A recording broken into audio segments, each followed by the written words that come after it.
मैं पिछले साल भी अलविदा उस जुम्मा को गया था जो माता सुंदरी लेन पर है, तो वहाँ जाकर हमने ये बात कही थी। और मैं ये मानता हूँ कि फ़िलिस्तीन से पिछले काफ़ी वर्षों से ये हालात चल रहे हैं और इमाम खुमैनी जी ने जो ये बात कही है, मैं समझता हूँ कि हम सबको उनके साथ खड़े होना चाहिए, क्योंकि ऐसे जुल्म और जालिम लोगों के साथ और जो जुल्म और ज़्यादतियाँ फ़लस्तीन के साथ हो रही हैं उसका विरोध करना चाहिए। जो इजराइल इस समय हालात पैदा किए, हमें उसके खिलाफ खड़ा होना चाहिए। मैं समझता हूँ कि हम सबको इस बार भी जुम्मे के दिन, जो उस दिन अलविदा के दिन, हमें सबको इकट्ठा होकर इस बात को उठाना चाहिए। मैं भी कोशिश करूँगा कि मैं उस दिन वहाँ पहुँचूँ और इस बात में हिस्सा लूँ, ताकि हम अपनी सारी बात और सिख कौम की तरफ भी हम उनके साथ खड़े हो सके। ऐसा मेरा मानना है और ये मैं करने के आगे बढ़ूंगा। और दिल्ली के जो हालात आज हो रहे हैं उस पर भी हमें समझना चाहिए। तो मैं समझता हूँ कि हम सब फ़िलिस्तीन के लोगों के साथ खड़े हैं, उनके साथ कंधे से कंधा,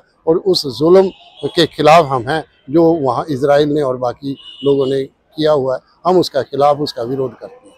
मैं समझता हूँ कि इस बार जो ट्रंप का भी आई है बात, वो चाहता है कि अमन और शांति हो, तो उसको अमेरिका को भी ये चाहिए और ट्रंप को भी ये चाहिए कि एक मौका है, उनको इजराइल वालों के ऊपर भी प्रेशर बिल्ड करना चाहिए कि अमन और शांति के बिना कोई भी दुनिया की ताकतें इकट्ठी नहीं रह सकती। तो अमन और शांति पहले चाहिए। और इजराइल इस हालात से पिस रहा है और 70,000 से ऊपर जाने चली गई, और इतनी शहादतें होने के बाद भी अगर पूरा दुनिया आज उनके साथ नहीं खड़ी होगी तो कब खड़ी होगी। हमें शांति की तरफ बढ़ना चाहिए। मेरी अपील है ट्रंप जी से, जो राष्ट्रपति हैं अमेरिका के, उनसे भी अपील है, इस समय उनकी ताकत है, उनके पास पोजीशन है, उनको आगे बढ़ना चाहिए। जो उन्होंने शब्द के समय ये कहा था कि मैं पूरे विश्व में शांति की तरफ बढ़ूंगा, तो ये भी उनको बढ़ना चाहिए। ऐसा मेरा मानना है। मैं समझता हूँ कि सिख सदा से जुल्म के खिलाफ खड़े रहे हैं, और मैं समझता हूँ कि सिखों को आगे बढ़ना चाहिए। और सिखों ने अपने आप ही अपने हालात को देखा है, उससे गुजरे हैं।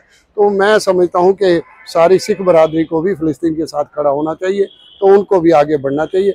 वैसे भी सिख जो है वो जुल्म और जालिम के खिलाफ सदा से रहा है, और गुरु गोविंद सिंह और गुरुओं की हमारे ऊपर ये रही है।